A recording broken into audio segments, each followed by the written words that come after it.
Shavuot Tov les amis, bon après-midi. Désolé pour le retard, le décalage. Bezrat Hashem. Espérons que vous portez bien, tout va bien, Bezrat Hashem.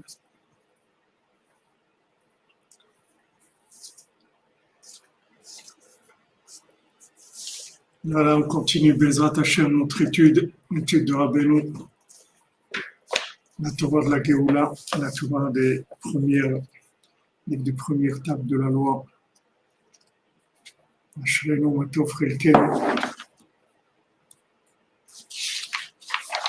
On a des corps qui sont épais. Si on ressentait les paroles de Rabbeinu, de ce qu'il nous dit, Rabbi Nathan, seront roulés. Ashrenu Matov Chelkenu. Alors on fait le cours pour la Refoua Shlema de tous les malades, Bezrat Hashem, qu'Hashem il envoie une grande Refoua dans le monde, la foi du corps, la foi de l'âme, la foi mentale. Et parmi eux, le Rav Besançon, Israël Ben Fortuné, Mordechai Ben Fortuné, Yosef Lazar Ben Miriam, Esther Bat Chassivat, Voron Miriam Bat Korina Yala, Armand Abraham Ben Izar, Rivka Bat Rachel, Valérie Bat Aïcha Eli, Eliaou Ben Adlin Simcha, Rivka Deborah Bat Sarah, Léa Bat Yael, Shmuel Shlomo Ben Betty, Julie Journeau, Mathilde Gauvin Bat Monique, Nechama Douna, Doli Bat Miriam, Emmanuel Chai Ben Martin Chaya, Netzach Ben Yocheved, Allegria Frecha Bat Rachel, Judith Bat Esther, Dania Gayet, Denis Sak, Galda Zaouva Bateina, Gary Shimon Ben Virginie Esther, Mahlouf Ben Rosalemi, Ilan Raphaël Ben Nicole, Prosper Ben Nelly, Yoshua Menachem Raphaël Ben Gila, Gabriel Ben Christine, Amram Ben Reina, Virginie Bat Rachel, Hana Mazal Bat Laurence Lisa, Levana Bat Gabriel Estella. Pour les Ivougim, Bezrat Hashem, que tous ceux qui ont besoin des Zivouk, que ça leur vienne, Bezrat Hashem, le bon Zivouk, le vrai, et que ça soit facile. Et parmi eux, Harry Rejogé, Nathanael Ben Chana, Hana Bat Nicole Luna, Donna Bat Patricia. Pour l'élévation de l'âme de Philippe Yitzhak Chaim Ben Magi Maïssa, de Skoura Bat Fatima, Prosper Mesaoud Ben Rina, Fernand Yitzhak Ben Yehuda, Odette Bat Esther Cohen, Rachel Bat Blida Khalifa, Elbez Ben Prosper, Chaim Valder, Myriam Bat Yehuda.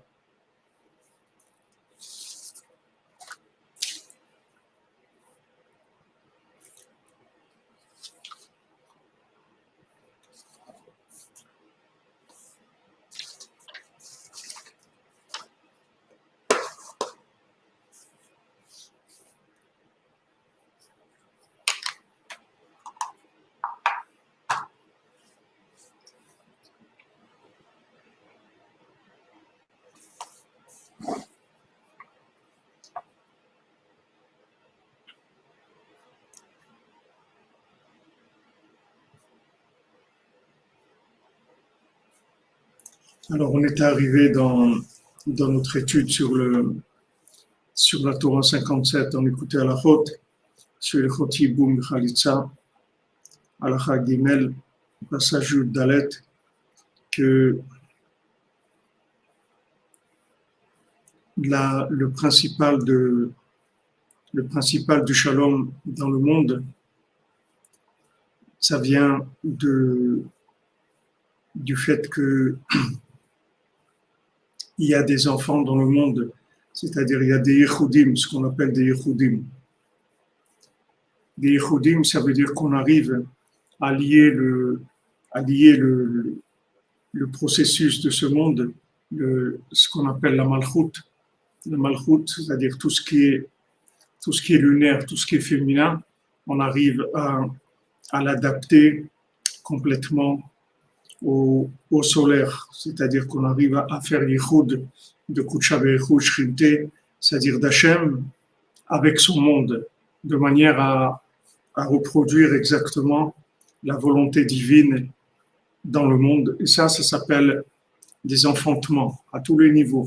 C'est-à-dire l'enfantement, ça veut dire qu'on est arrivé en fait à avoir l'action qui correspond à la volonté divine, c'est-à-dire à faire un lien entre, entre la pensée et l'action, la pensée divine et l'action, notre action dans le monde. Alors c'est la reconstruction du temple, c'est le mariage, c'est le shalom bayit, c'est les enfants, d'avoir des enfants, d'avoir des élèves. C'est pour ça que la rencontre de Rabbi Nathan avec Rabbeinu, c'était ça a été la Géoula, parce que du moment où Rabbeinu il a trouvé un élève comme Rabbi Nathan, alors il a compris qu'avec lui, il allait terminer ce qu'il est venu faire dans le monde. Rabbeinu a eu la chance d'avoir un élève comme Rabbi Nathan, qui était entièrement soumis à lui, qui s'est mis entièrement à son service et qui n'a pas du tout mis aucun grain de sel à lui, qui n'a pas réfléchi du tout. Il s'est complètement engagé avec Rabbeinu sans réfléchir. Et cette image-là, c'est-à-dire ce principe-là, c'est le principe du Yichud entre Hachem et le monde. Maintenant, entre Hachem et le monde, ça passe par Moshe Rabbeinu, par le tzaddik, c'est-à-dire que le tzaddik, il est entièrement soumis à Hachem, comme Hachem dit à Moshe Rabbeinu, regarde, enlève tes chaussures, parce que là, tu es en terre sainte, c'est-à-dire que tu te trouves en connexion avec Hachem, et en tant que Moshe Rabbeinu, en tant que tzaddik Yesod Olam, la révélation du premier tzaddik Yesod Olam dans le monde, qui était Moshe Rabbeinu, ça a été l'événement le plus important depuis la création du monde, qu'il y a eu quelqu'un comme Moshe Rabbeinu qui est arrivé, tzaddik Yesod Olam, c'est-à-dire qu'il est arrivé un être humain qui était capable de s'effacer complètement à Hachem. Donc ça a été quelque chose, une première, comme on dit, quelque chose qui n'avait jamais eu lieu dans le monde.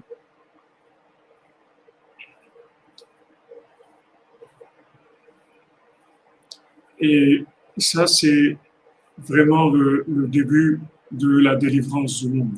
Parce que tout ce qui manque, c'est dans le monde, c'est des récipients qui soient complètement désintéressés, des récipients qui ne réfléchissent pas d'après leur compréhension, des récipients qui soient complètement soumis à la recherche de la volonté d'Hachem. Donc ça, c'est fait par Moshe Rabbeinu, le premier tzaddik Yesod Olam, qui s'est engagé avec Hachem complètement. Donc Hachem, on lui a dit, enlève tes chaussures parce que tu ne pourras plus avoir des chaussures à toi. C'est-à-dire, tu ne pourras plus avoir quelque chose à toi parce que tu vas être celui qui va tout transmettre au monde. C'est-à-dire, tu vas transmettre maintenant au Ham Israël, mais tu vas transmettre au monde entier. Et toute la Rabbi Nathan l'explique, tout le fait que la Géoula, elle a pas été complétée par Moshe Rabbeinu, c'est parce que il avait pas une confiance en lui totale.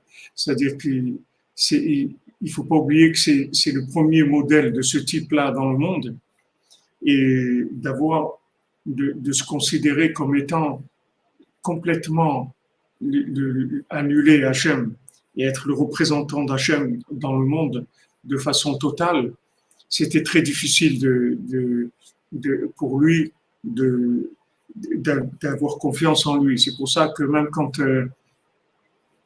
il a dû faire la menorah, que la menorah, ça représente tous les, Rabbi nous dit tout le visage de la personne, c'est-à-dire tous les accès de la personne.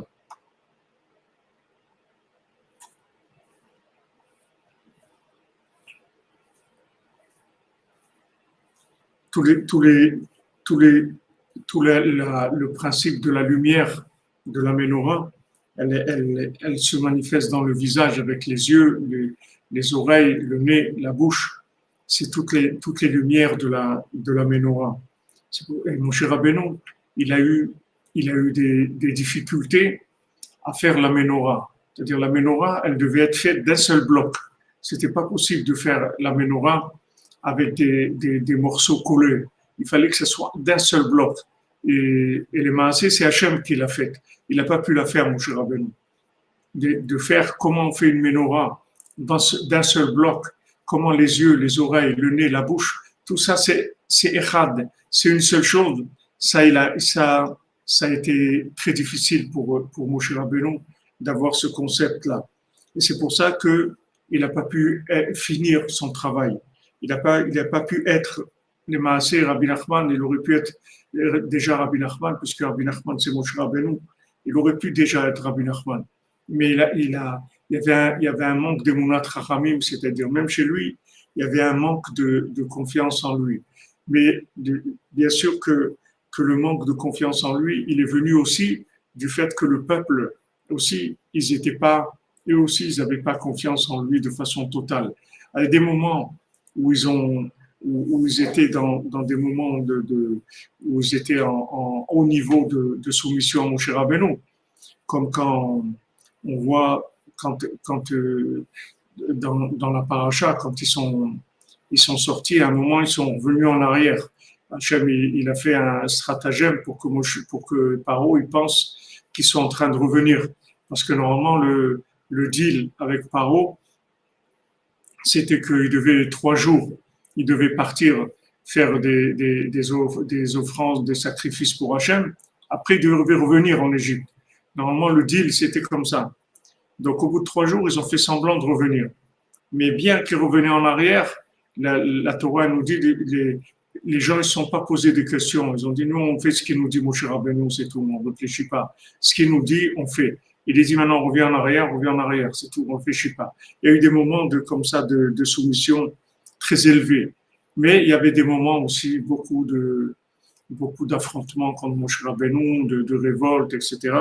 Et bien sûr, ça réduit énormément le champ d'action, la possibilité de champ d'action. C'est-à-dire que si maintenant le peuple, ils avaient eu plus confiance en lui, alors lui aussi, il aurait pu donner beaucoup plus de lui-même.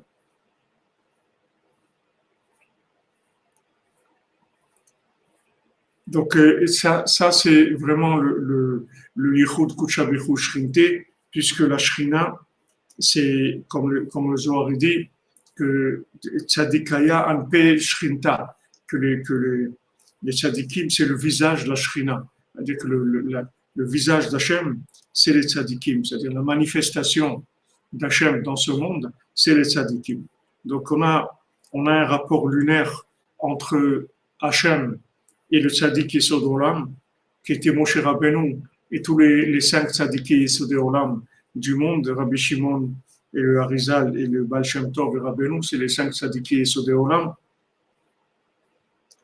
Et entre ensuite le Moshe Rabbeinu et le Ham Israël avec les nations, et aussi le même schéma dans chaque couple. C'est-à-dire que maintenant, aussi, dans le mariage et le Shalom Bayit et le fait d'avoir des enfants, ça va dépendre du niveau de soumission du mari au tzaddik et du niveau de soumission de l'épouse à son mari. C'est-à-dire que si maintenant le mari il est entièrement soumis au tzaddik, alors normalement son épouse elle doit être inspirée aussi pour suivre son mari de façon totale. Et à ce moment-là, il y a des enfants, que ces enfants ils représentent vraiment Yichud Kuchabechu Shrinte. C'est-à-dire que ces enfants ils représentent vraiment l'unification d'Hachem avec son monde matériel. Mais s'il y a des problèmes de soumission au niveau du mari, c'est-à-dire que le mari, il est dans la chokma, c'est-à-dire qu'il pense qu'il sait des choses, alors de par lui-même, c'est-à-dire il a encore une emprise de Hatzadat, il a une emprise de l'ego, à ce moment-là, ça fait que la transmission, elle se fait pas comme il faut. Et donc, le lunaire, il n'arrive pas à suivre parce que la lumière, elle est pas claire. Et à ce moment, les enfants aussi, soit c'est difficile d'avoir des enfants, ou soit même quand il y a des enfants, eux-mêmes, ils ont des difficultés à suivre les chemins d'Hachem, parce que leur âme, elle a reçu des vêtements qu'on appelle des vêtements souillés, c'est-à-dire des vêtements souillés, ça veut dire des concepts qui sont, mélangés, des concepts dans lesquels il y a des notions qui sont pas les notions d'Hachem. Il y a des notions qui sont des notions de philosophie, des notions de consommation, des notions. Tout ça, ça vient du degré du bitoul du père par rapport au tzaddik. C'est-à-dire plus le père il écoute le tzaddik, plus le père il est Eved Rabbi Nachman Anochi, c'est-à-dire plus il s'annule, plus il jette son keli comme on a vu, alors il reçoit la bina. La bina c'est son épouse, la bina c'est la prière, la bina c'est la tchouva, la bina comme on a dit, c'est le monde du futur, c'est-à-dire c'est le monde où on va vivre en connexion totale avec Hachem. C'est-à-dire on va comprendre que on n'a pas besoin de passer par notre transformateur à nous. C'est-à-dire que la lumière, quand elle passe par notre transformateur à nous, elle est détournée, elle est faussée, elle donne pas ce qu'elle doit donner. Que maintenant le jour où on va arriver à Nitfila, comme il a dit Rabbi Nathan, comme il a dit David Ameller, quand on arrive à Nitfila, c'est-à-dire que maintenant je fais le yichud entre Ani et Aïn, c'est-à-dire que par rapport au tzaddik, je suis complètement Aïn. À ce moment-là, je deviens Ani. Et Ani, Tfila, c'est-à-dire je deviens prière. Dire moi-même, je deviens prière. Qu'est-ce que ça veut dire que je deviens prière? Ça veut dire qu'en fait, je vis avec la connexion à Hachem, c'est tout. Je sais rien du tout. J'ai pas besoin de savoir. J'ai rien besoin de savoir. J'ai besoin juste d'être branché, c'est tout. Si vous voulez, tout le besoin du savoir,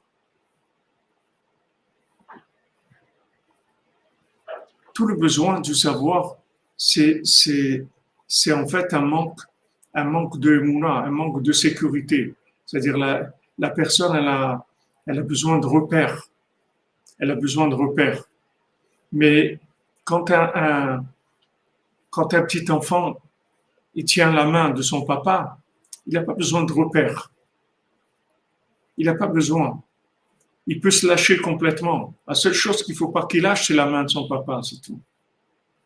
Vaï Adav Emouna, comme c'est écrit pour Moshe Rabbeinu, ses mains, c'était de la Emouna. C'est-à-dire qu'il n'avait que la Emouna. Donc maintenant, le projet du Tzaddik Yesod Olam, le projet de Moshe Rabbeinu, le projet d'Hachem, quand il a amené l'âme de Moshe Rabbeinu dans le monde, c'est d'amener le monde à la prière. C'était ça le projet. Maintenant, toute la Torah, ce sont des indications comment arriver à se rapprocher de Moshe Rabbeinu. C'est ça la Torah. La Torah, en fait, c'est un mode d'emploi. Comment on fait pour se soumettre à Moshe Rabbeinu? C'est ça la Torah. Tout ce qu'Hachem il a donné dans la Torah, d'abord Hachem el Moshe les morts. Hachem il a dit à Moshe pour qu'il dise, et le fait que maintenant c'est Moshe qui dit, c'est pour pouvoir obtenir des gens une soumission totale à Moshe Rabbeinu. Si maintenant les gens ils fonctionnent en soumission à Moshe Rabbeinu, et en même temps ça leur donne la soumission à Hachem, puisque Moshe Rabbeinu en fait c'est juste une contraction d'Hachem dans le monde pour que ça soit gérable dans ce monde. Quand les gens se disent mais pourquoi on a besoin du tzaddik, on peut directement avoir accès à Hachem. Vous pouvez vous poser cette question sur l'existence même du monde. Pourquoi on a besoin de ce monde-là? Pourquoi on a besoin de ce monde? Si maintenant le but c'est de connaître Hachem, pourquoi on a besoin de ce monde où c'est tellement difficile de connaître Hachem? autant rester dans l'autre monde et voir Hachem. Et c'est tout. Pourquoi on a besoin de ce monde? On a besoin de ce monde parce que on doit arriver à faire des récipients. Si on ne fait pas des récipients, on ne peut pas voir Hachem. Même si on se trouve dans l'autre monde, ça ne s'appelle pas voir Hachem. Les anges, ils ne voient pas Hachem. Ça ne s'appelle pas voir Hachem. Parce qu'ils n'ont pas de récipient. Ils sont complètement transparents par rapport à Hachem. Donc, ils ne voient pas Hachem. Parce qu'ils n'ont pas la possibilité d'avoir de libre arbitre et de chercher de par eux-mêmes. Mais nous qui sommes dans ce monde et qu'on a le libre arbitre, c'est-à-dire que maintenant, on a un vouloir que Hachem nous a donné la possibilité de vouloir se rapprocher de lui, de vouloir l'existence du monde, de vouloir notre existence, de vouloir se rapprocher d'Hachem. Ça permet d'avoir des récipients qui vont nous faire capter l'infini, comme on n'aurait jamais pu le capter si on n'était pas venu dans ce monde. Donc, la même question que les gens se posent sur le tzaddik, ils peuvent se la poser sur la création même du monde. Pourquoi la création de ce monde? Si le but, c'est de connaître Hachem, alors autant rester dans l'autre monde. Mais dans l'autre monde, tu ne peux pas connaître Hachem, parce qu'il n'y a pas de récipient. Dans l'autre monde, on ne fait pas de récipient. Les récipients, c'est dans ce monde.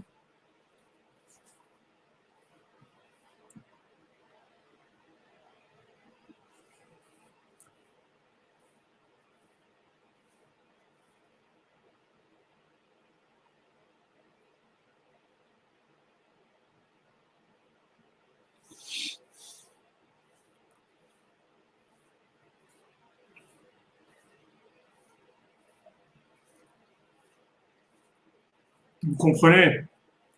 Moshe Rabbeinu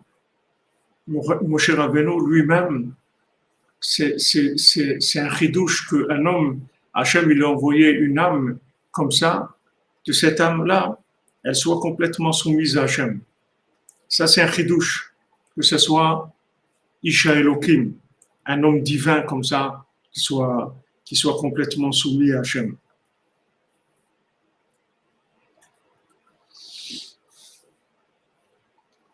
Ce sont des notions qui ont été empruntées par d'autres religions, etc. Mais la vérité, elle reste la vérité. Le principe, il est dans la Torah. C'est pas parce que maintenant des principes ont été copiés de la Torah que on peut pas en parler. Il y a des gens, quand on en parle, tout de suite, ils commencent à avoir à se sentir mal. Ils disent, ouais, mais ça ressemble trop à ça. Non, c'est pas ça qui ressemble à ça. C'est l'autre qui ressemble à la Torah.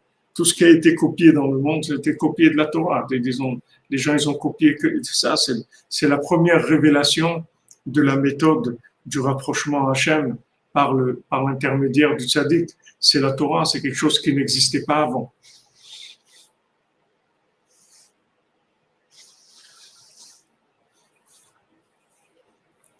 Les récipients, ils se font avec le libre arbitre, Albert Ban. Le libre arbitre, c'est la machine à fabriquer les récipients. Chaque fois que vous faites un choix, vous faites un récipient. Chaque fois que vous choisissez de faire le bien, de faire la volonté d'Hachem, que ce soit de dire oui pour le bien ou non pour le mal, vous faites un récipient. Shavua Tov, Ben Hassanov. C'est ça, faire des récipients. C'est-à-dire que c'est d'avoir le choix.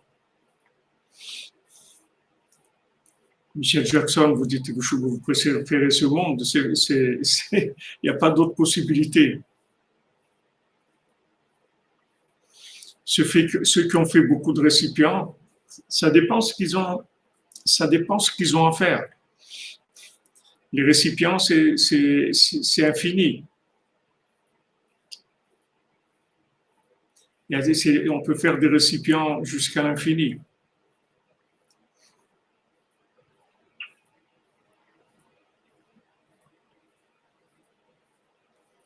C'est pour ça, tellement une épouse, elle doit donner confiance en son mari et lui dire qu'il est valable, qu'il a beaucoup de bitoul au tzaddik, à Hachem, et qu'à travers lui, il y a il y a des choses extraordinaires qui se révèlent dans le monde, etc. Quand elle encourage, alors le mari il va aller plus dans le bitoul. Il va aller plus dans le bitoul. Rabbi nous dit, plus on voit dans le conte où il y avait le roi qui était humble, il était caché derrière des voiles et des voiles. Et maintenant, quand le Chacham est venu, il a commencé à lui faire des éloges. Plus il lui a fait des éloges, et plus le roi, il s'est révélé. Merci Israël pour le Mishkan et la diffusion de Rabbeinu. J'aime te bénisse.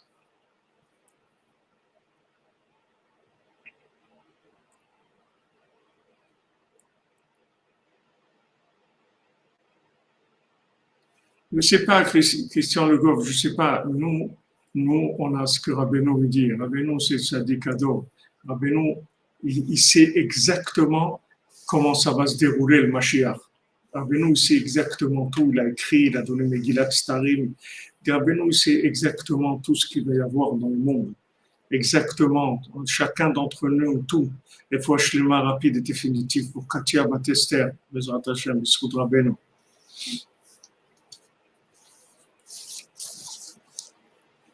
Maintenant, beaucoup de tzadikim, ils ont dit des choses. Mais Rabbeinu, il sait exactement comment les choses se passent.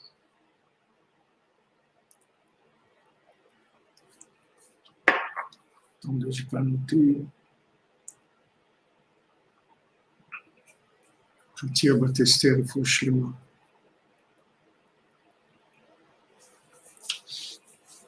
Le principal, c'est pas de savoir comment ça va être. Sinon, Rabbeinu l'aurait dit à tout le monde. Le principal, c'est de faire ce qu'il faut pour qu'ils viennent. C'est de faire ce qu'il faut pour délivrer le monde, pour faire notre part de travail à nous.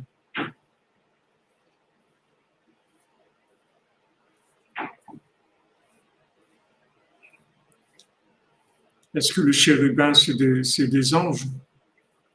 Je ne sais pas si c'est considéré comme des anges, mais c'est des créatures que Hachem il a dit de faire. Aussi, qui sont des secrets de la manifestation d'Hachem dans l'intérieur même du temple. Mais ce n'est pas des anges de l'autre monde qui sont là. C'est une manifestation d'Hachem sous cet angle-là de Kérouvim. Et ça, si vous voulez, c'est une notion qui est la notion de Yichud Kudsha B'Yichud Shrinté. C'est quand ils se regardent tous les deux face à face, c'est-à-dire qu'ils sont tous les deux vers Echad. Alors c'est cette notion d'union. Donc lui, le tzaddik, qu'est-ce qu'il veut, c'est qu'il veut nous mettre à notre place exactement, pour ce qu'on corresponde à la manifestation d'Hachem, qui est notre pouvoir.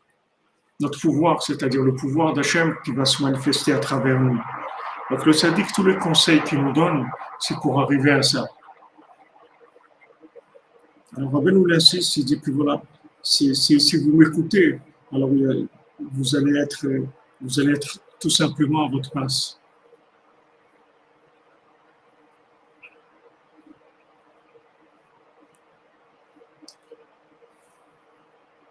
Alors maintenant quand il y a des enfants, c'est-à-dire quand il y a un yichud, alors il y a du shalom dans le monde. Et s'il n'y a pas de yichud, alors ça entraîne des guerres dans le monde. Le Harizal dit que toutes les guerres qu'il y a dans le monde, tout Rabbi Chaim Vital dit toutes les guerres qu'il y a dans le monde, en fait, c'est le monde d'adaptation entre Hachem et la Shrina, c'est-à-dire entre les actions de l'homme et la volonté divine. Quand maintenant les actions de l'homme ne manifestent pas la volonté divine, alors dans cette obscurité-là, c'est là où il y a toutes les forces négatives et c'est là où il y a les guerres, c'est là où il y a toutes les choses négatives dans le monde. C'est pour ça que les tzadikim, ils faisaient des yichoudim sans arrêt, ils faisaient des yichoudim. C'est-à-dire sans arrêt, ils étaient en train de connecter ce monde avec l'autre. Sans arrêt, c'était le travail des, des tzadikim. Ils faisaient les yichoudim. Et, et aussi, ils étudiaient la Torah. Mais les yichoudim, c'est plus grand que l'étude de la Torah. Parce que les yichoudim, c'est le résultat, si vous voulez, de l'étude de la Torah. Une fois que quelqu'un il a étudié la Torah, c'est-à-dire qu'il connaît la volonté d'Hachem, alors à ce moment-là, il va rentrer dans des yichoudim. Maintenant, ça a l'air des choses très élevées, mais à notre niveau, à nous, c'est très simple. C'est-à-dire, les yichoudim, pour nous, c'est de parler avec Hachem de manière se soumettre à lui, être en contact avec lui et se soumettre à lui. Il nous dit chaque parole de Hitbodedut, chaque fois que vous parlez avec Hachem, vous vous soumettez un peu plus à Hachem. Chaque parole, c'est une soumission à Hachem. C'est pour ça que ça répare toutes les midotes après. Après, ça répare complètement le récipient de comportement de la personne.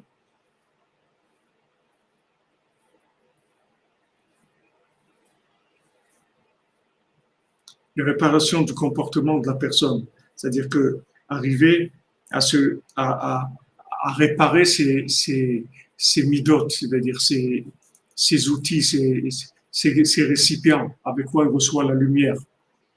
Quand quelqu'un il a des mauvaises midotes, ça veut dire qu'il a des récipients de lumière, des récipients qui reçoivent la lumière de façon qui n'est pas adaptée. C'est-à-dire que soit ils sont trop petits et il y a trop de lumière par rapport à ce qu'il attire de la lumière qui est trop forte, soit ils sont trop petits et il n'arrive pas à avoir assez de lumière. Donc, il y a toujours un déséquilibre dans les midotes. Maintenant, la seule façon d'arranger les midotes, c'est par la soumission à Hachem. Il n'y a pas une autre façon d'arranger les midotes. D'arranger son comportement, c'est rajouter plus de prières, encore plus de prières et encore plus de soumission à Hachem.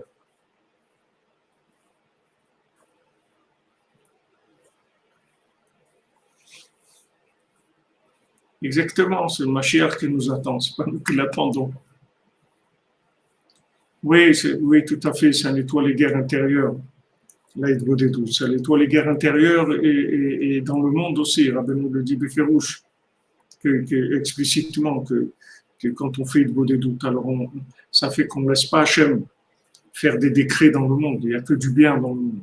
C'est-à-dire que tout le négatif, il se glisse dans le manque de soumission du comportement humain à la volonté divine. Il y a une volonté divine. Maintenant, si on arrive d'abord à trouver la volonté divine et à la vivre, à ce moment-là, il y a plus, c'est le shalom, le vrai shalom, le shalom intérieur et le shalom extérieur. Pour ça, il faut jeter le keli. Il faut jeter le keli, il faut commencer à écouter, c'est tout. Le tzaddik, il nous dit voilà quoi faire. Moshe Rabbeinu dit voilà, vous allez faire comme ça, vous allez vous lever Chatzot, on va sortir d'Égypte, on va faire comme ça, on va passer par là, on va revenir en arrière, on va avancer, on va aller là. Tout ce qu'il dit, il faut suivre, c'est tout. Il n'y a pas de plus on suit, moins on met d'avis personnel et d'intervention personnelle, mieux ça marche.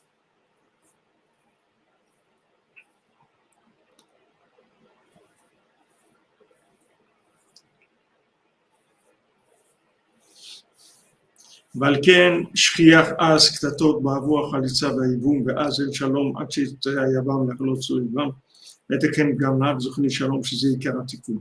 Donc c'est pour ça que il y a souvent des disputes au niveau du hiboum, c'est-à-dire quand maintenant la veuve elle doit se marier avec le beau-frère, alors il y a souvent des disputes parce que c'est une situation très tendue, puisque maintenant ce qu'on lui demande au frère, c'est de faire un acte gratuit complètement. C'est-à-dire que quelqu'un qui a un enfant, que cet enfant il est à lui, alors au moins il a un plaisir que l'enfant est à lui, ça le motive pour faire ce qu'il a à faire, etc.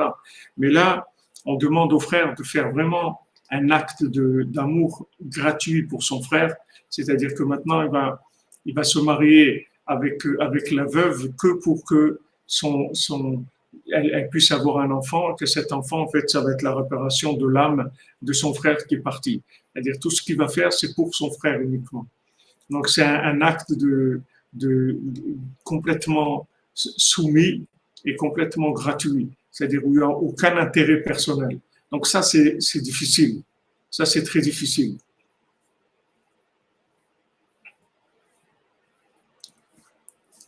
Et donc, dans cette mitzvah-là de Hiboum, il y a beaucoup d'affrontements, de disputes et tout le temps qui viennent des histoires. Est-ce qu'il va faire? Est-ce qu'ils vont faire Khalitsa? Et même dans la Khalitsa, dans le principe qu'elle enlève sa chaussure, elle crache, etc. Il y a c'est des moments qui sont difficiles, il y a des disputes. Parce que du fait que maintenant, ce moment-là, c'est un moment qui doit être que gratuit, c'est-à-dire ça peut pas être quelque chose d'autre. Nous, on peut faire des choses qui soient, qui soient un peu ambivalentes, c'est-à-dire qu'il y a les deux dedans, les deux aspects. Il y a un côté personnel, comme Hachem il dit pour Yom Tov, Chetzi Lachem, Chetzi Lachem, une partie pour nous, une partie pour Hachem. C'est-à-dire, mais là, cet acte-là, c'est un acte qui est entièrement gratuit. C'est-à-dire, c'est un don gratuit. Il n'a rien de ça. Donc ça amène l'attaque, l'éveil de Esav, que Esav, c'est le contraire de ça, que Esav, il veut tout pour lui. Esav, il voulait tout pour lui, tout ce monde pour lui. Il voulait rien donner à Yaakov, il voulait tout prendre pour lui. Donc c'est pour ça que c'est un sonnet de Yaakov, qu'il détestait Yaakov. Il déteste Yaakov jusqu'à aujourd'hui, il déteste la vie tout simplement. Il ne veut pas que les gens y vivent. Il veut que les gens soient esclaves de son profit à lui. Et ça, c'est l'opposé du hiboum, l'opposé du hiboum et de la khalitza. C'est-à-dire que autant là, c'est un acte gratuit complètement, c'est de l'altruisme total, autant le Esav, c'est l'opposé de ça. Esav, c'est que pourquoi Esav aujourd'hui, il ne veut pas qu'il y ait des enfants? Pourquoi il ne veut pas que les gens aient des enfants? Parce qu'il ne peut pas donner. Ça n'existe pas chez lui donner. C'est pas ce que ça veut dire donner. Il sait que prendre, c'est tout. C'est pas ce que ça veut dire donner. La notion de donner, c'est pas ce que c'est. Donc ça entraîne, c'est ça qui entraîne toutes les guerres et tout ce qu'il y a dans le monde. À notre niveau individuel, Rabbeinu nous dit voilà, tu fais de beaux des doutes, tu vas être tranquille, c'est tout. Fais de beaux des doutes, tu vas être tranquille.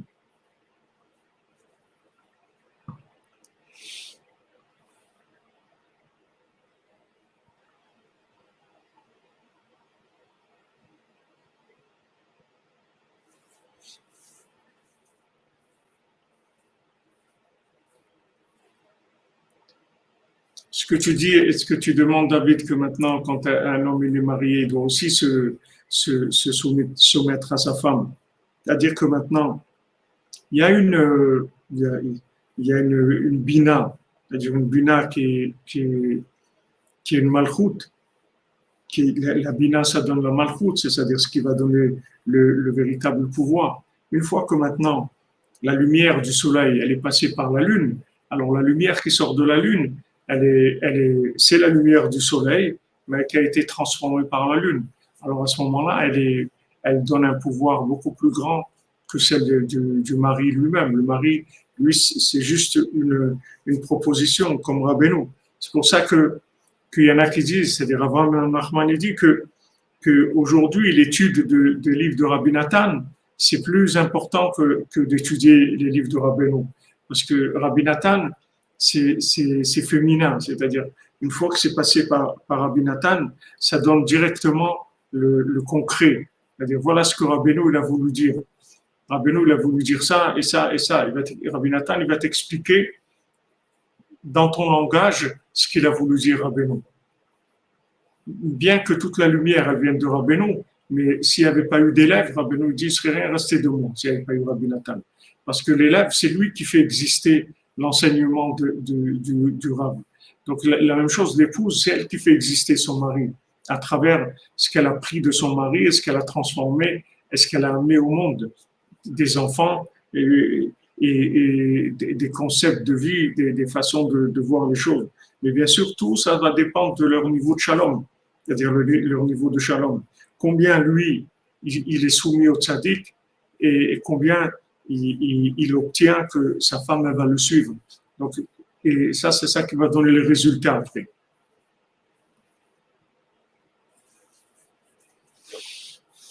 Ah, Isram, tu dis qu'il n'y a pas trop mieux que Rabbi Nathan. C'est le monde entier comme ça.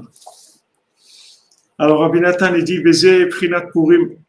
Alors, Rabbi Nathan, maintenant, il va nous parler de Purim. Ça approche, bien qu'il y ait 2 mois de Hadar. On est encore, qu'est-ce qu'on est dans Shvat, Hadar, Hadar. On est à peu près 2 mois. 2 mois tout Bishvat, on sera à 2 mois de Purim. Bézé, Prinat Purim, qui est Aman Arasha, Ahmad al-Israël à l'idée Bramenut Chachamim, Shuklal Kol Torah. Parce que Haman, comment il s'est attaqué au Ham Israël? Parce qu'il y avait un problème d'Emunat Chachamim, il y avait un problème de confiance dans les sages, qui est le klal de toute la Torah, qui est la clé générale de toute la Torah, qui est Misham Ikar Achizato. Parce que c'est de là-bas où Haman, il a toute son emprise, comme ils ont dit nos sages dans le Talmud, dans la Gemara, dans Choulin. Haman mina Torah minaim. D'où on voit que Haman dans la Torah, Sheneemar hamina etz asher tziviticha lebilti echol mimeno achalta, de l'arbre que je t'avais ordonné de ne pas manger, tu as mangé. Voilà Haman où il est. Haman, il vient du Etz Hadat. C'est là où il a son emprise. Donc, vous voyez ce qu'on disait avant, c'est-à-dire que lui, il va s'accrocher sur sur l'ego, c'est-à-dire sur la compréhension de l'homme. C'est-à-dire que plus l'homme va essayer de comprendre, et plus Haman, il va s'accrocher, il va être présent. Moins l'homme essaye de comprendre, il essaye de vivre en connexion, il essaye de trouver la bina, c'est-à-dire la chokhmat lev, il essaye de vivre par connexion et pas par compréhension. Et moins Haman, il va être présent dans sa vie. Il n'a aucune emprise sur lui. Haman, il a une emprise que sur la connaissance, c'est tout. Du moment où je fonctionne pas par connaissance et que toute la connaissance que j'ai, c'est pas de la connaissance que j'ai acquise avec ma réflexion à moi. C'est de la connaissance que j'ai acquise par Emunat Chachamim. C'est-à-dire, j'ai acquis la connaissance par le fait que j'ai reçu du tzaddik. C'est ça ma connaissance. Je n'ai pas vérifié et je veux pas comprendre. Je veux juste, je veux rien comprendre. Je veux juste savoir, c'est tout. Mais je veux pas comprendre. Comprendre, ça m'intéresse pas. Je veux savoir, ne pas comprendre. Et je veux que ce savoir vienne entièrement du tzaddik. Du moment où le savoir, il vient du tzaddik, il n'y a aucune emprise de Haman. Alors la Torah, elle dit d'où il vient Haman. Haman, il vient du Etz Hadat. C'est sur ça que Haman s'accroche. Question Le Goff, les portes de la tchouva, elles vont pas se fermer, elles vont jamais se fermer, elles vont toujours être ouvertes jusqu'à la dernière seconde. Il y aura toujours une possibilité de faire tchouva. Rabbeinu, il dit qu'est-ce qui va se passer et comment ça fonctionne. Rabbeinu, c'est émettre les amitos. Tout ce qu'il y a dans le monde, c'est du émettre. Rabbeinu, c'est émettre les amitos.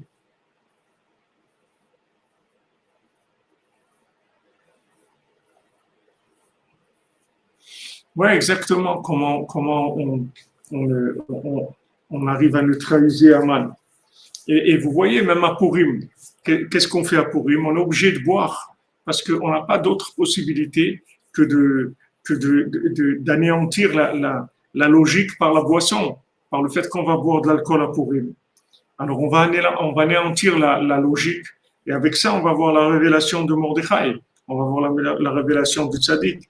Dans ce jour-là, on a cette méthode et dans l'année, on a la tfila. C'est pour ça que vous voyez quand Hana, elle venait prier au Mishkan.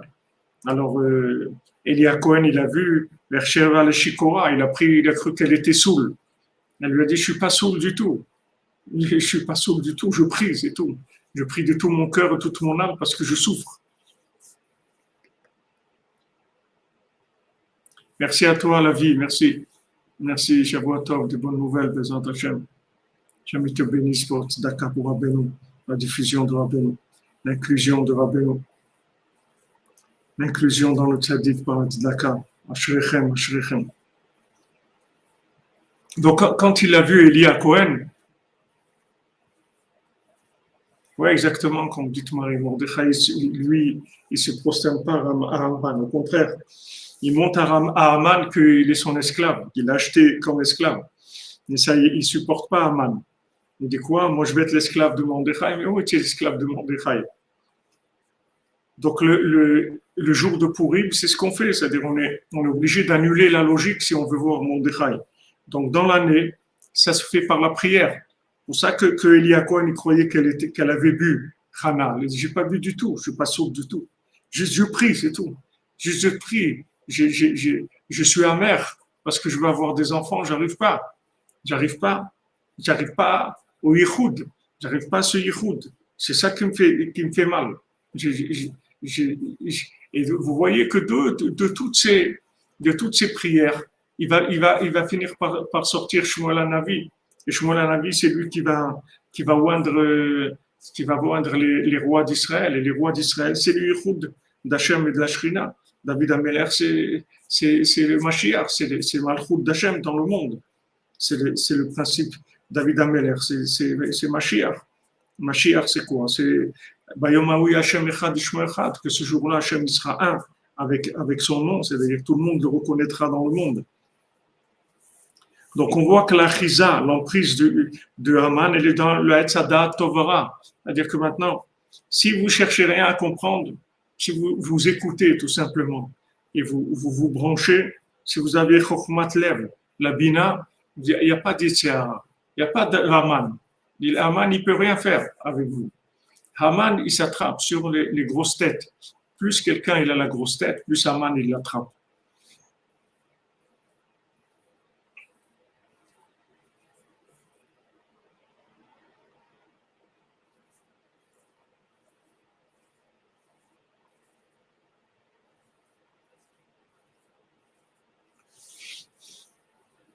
Amen, Bezant Hashem.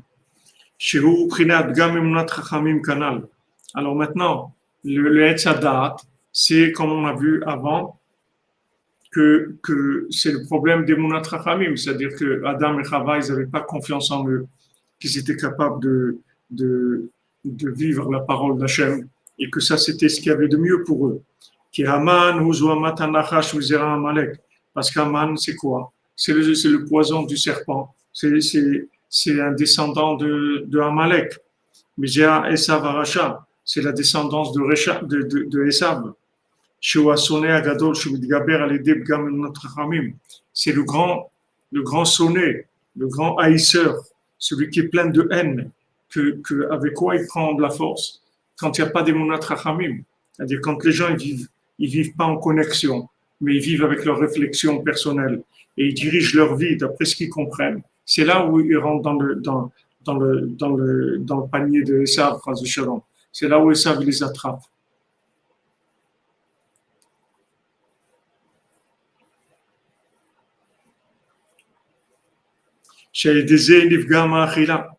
Que maintenant, ça va entraîner qu'il va y avoir des problèmes dans la nourriture. Parce que, comme on avait vu, quand maintenant la personne elle va avec sa logique, alors quand elle mange, il y a une emprise du foie, de Esav. Et donc, ça empêche la sainteté de la nourriture, c'est-à-dire ça empêche la nourriture d'alimenter l'esprit. Elle est complètement arrêtée à la douane par Esav. Et Esav, il prend tout. Il prend tout, il donne vraiment les restes pour l'esprit. Parce que la personne, elle vit avec sa logique. Donc, comme elle vit avec sa logique, elle ne peut pas extraire de la nourriture la sainteté pour qu'elle aille directement à son esprit. Ça passe par Esav. Comme on avait vu toute l'étude que Rabbi Nathan nous a dit sur la nourriture de Shabbat, l'importance des repas de Shabbat qui nourrissent directement l'esprit sans passer par le foie. Heureusement qu'on a la nourriture de Shabbat, parce que sinon, on serait complètement affamé toute la semaine. C'est-à-dire affamé, c'est-à-dire notre esprit, il n'aurait rien de quoi manger. Tandis que le Shabbat, on nourrit l'esprit, et comme Rabbeinu dit que Béhémet, le Shabbat, on mange pour toute la semaine. C'est-à-dire que quand on a fait 3 repas Shabbat avec 2 pains, ça fait 6 pains, ces 6 pains, c'est les 6 jours de la semaine. En fait, on a déjà rechargé notre batterie, notre esprit pour toute la semaine. Et après, dans la semaine, on a la force de tenir l'esprit est assez fort pour tenir dans la semaine parce on l'a nourri avec le Shabbat. Une fois pour Elisabeth Yaakov, Elisabeth Yaakov, Hachem, de Sotrapenu, une fois Shlema.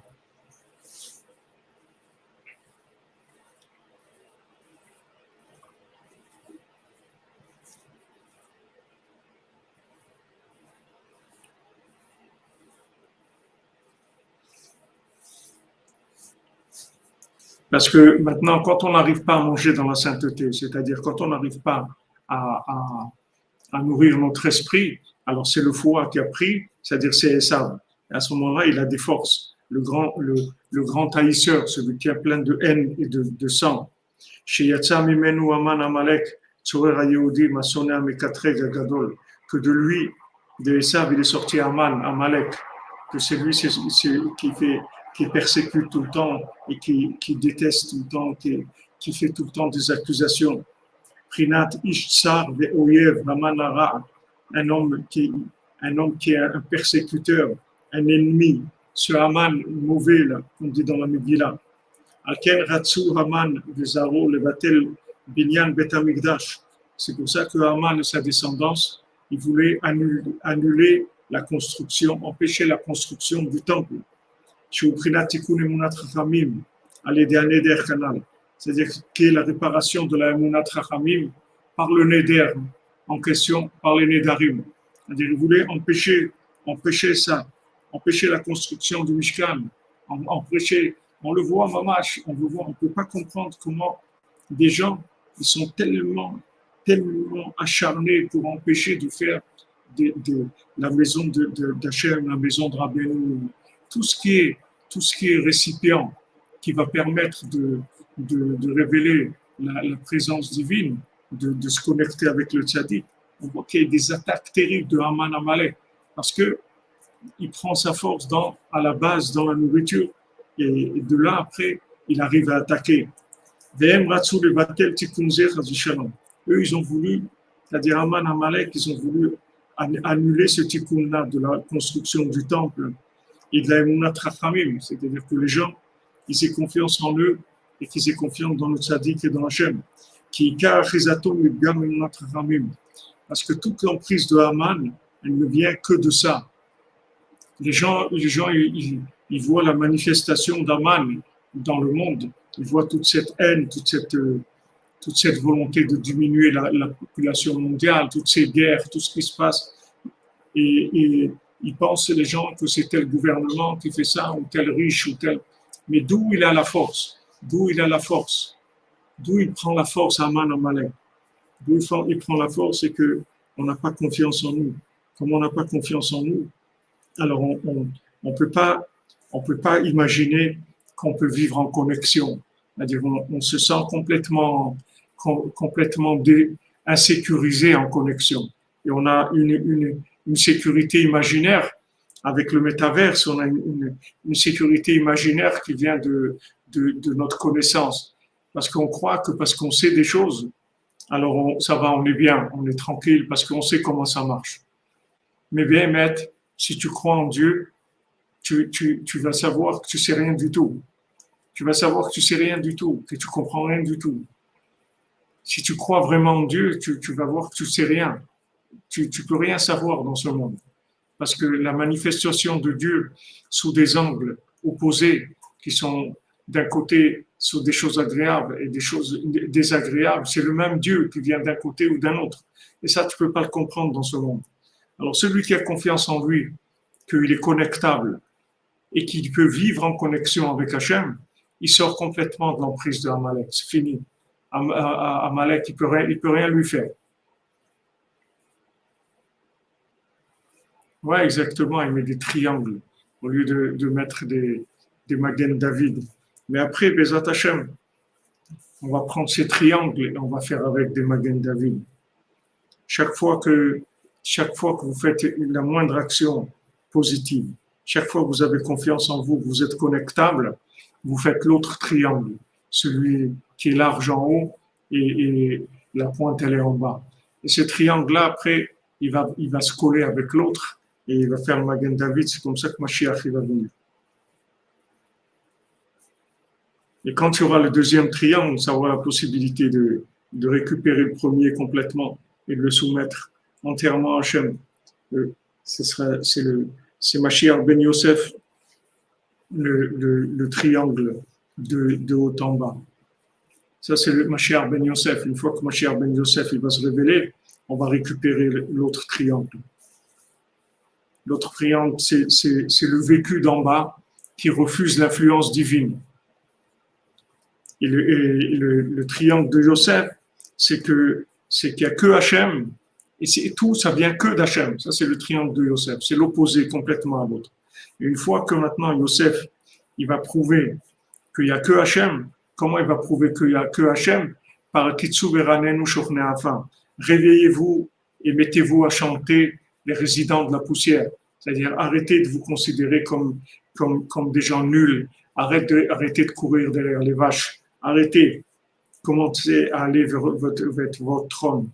Quand maintenant, Yosef, il va aider chacun et chacune d'entre nous à avoir confiance en nous et savoir que avec la prière, on peut tout obtenir et que notre vie, c'est que la prière.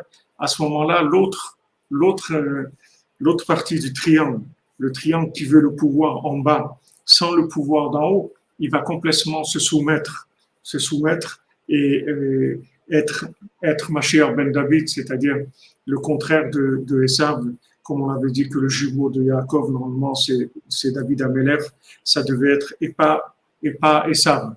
Esav, il a pris la place de David Amelech. Donc maintenant, ce triangle-là, qui veut régner en bas, sans l'intervention divine, qui refuse l'ashgacha, qui refuse que ce monde-là, c'est que la volonté divine, qui veut soi-disant gérer dans le métaverse, qui veut gérer ce monde-là que par de l'imagination, parce qu'en fait, il n'y a que Hachem, il n'y a rien d'autre dans le monde. Mais lui, il veut faire croire que il n'y a que son pouvoir à lui. Alors son pouvoir à lui, Hachem, il le laisse comme Paro, il le laisse avancer. Non seulement il le laisse avancer, il lui donne des forces même, parce qu'il sait qu'il l'amène doucement, il l'amène à tout lâcher après. Mais Hachem, il le fait qu'il se renforce.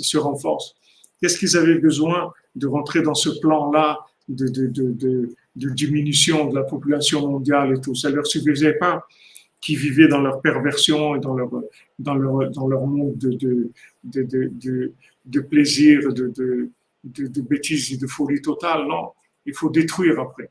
Il faut aller à la racine de Esav, aller détruire, amener de la haine, détruire, vouloir détruire. Alors quand Hachem donne ça, pour Paro, doucement, il s'approche de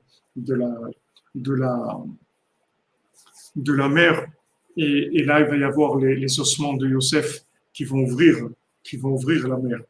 Et quand la mer va s'ouvrir avec les ossements de Yosef, et tous les gens ils vont prendre conscience qu'en fait ils sont tous des tzadikim et qu'ils n'ont pas besoin du tout du métaverse, qu'ils n'ont pas besoin de courir derrière les vaches, qu'ils peuvent obtenir tout par la prière, par la connexion à Hachem.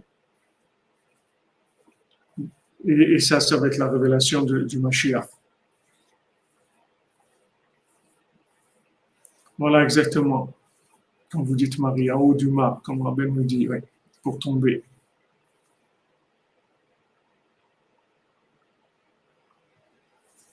Mais Christian Legor, vous êtes sympa de nous amener plein de choses. Mais nous on sait tout de Rabbeinu. Pourquoi? Parce qu'on ne sait rien du tout. Nous, on fait ce que Rabbeinu dit. Ce que Rabbeinu il a dit. Ce qu'il n'a pas dit, il n'a pas dit. Non, c'est rien. Mashiach Ben Yosef, quand il est venu, ça ne nous intéresse pas. C'est pas ça qui nous intéresse. Nous, ce qui nous intéresse, c'est qu'on doit se lever à Chatzot et faire une peau des doutes. C'est ça qui nous intéresse. On doit se lever à Chatzot, faire une peau des doutes. C'est ça notre travail. Le travail, c'est celui-là. En attendant, on est là.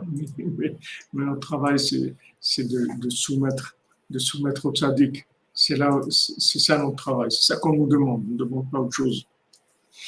On n'a pas besoin de savoir. Qu'est-ce qu'on a besoin de savoir? Que le Mashiach, il était là ou il n'est pas là? C'est pas ça notre problème. Le problème à nous, c'est comment on va s'en sortir, comment on va faire la volonté d'Hachem, comment on va s'approcher d'Hachem Béhémet. C'est ça que Rabbeinu veut. Il veut faire de nous des gens qui soient connectés vraiment. Donc maintenant, Mashiach ben Yosef, il va venir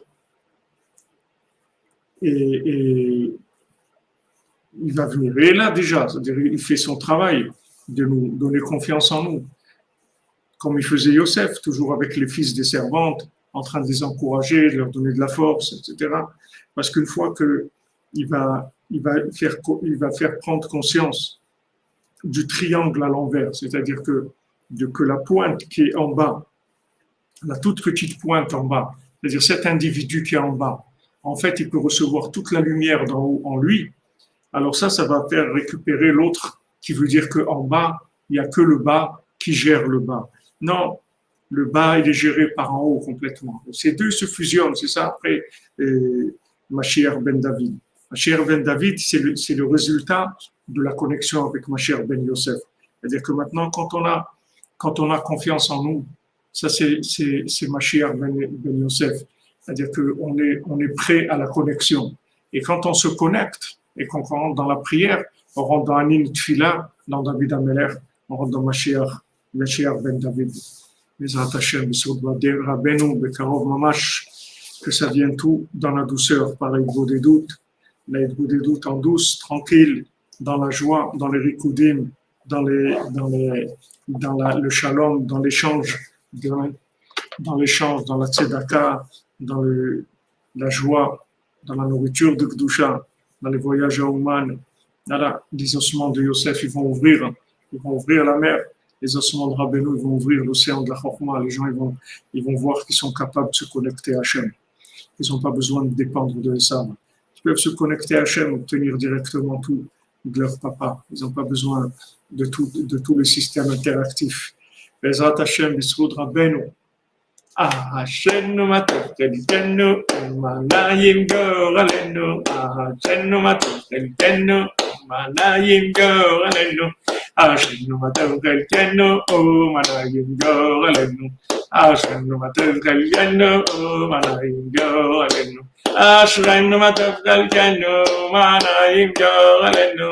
Ashenu matov chelkenu, manayim goralenu.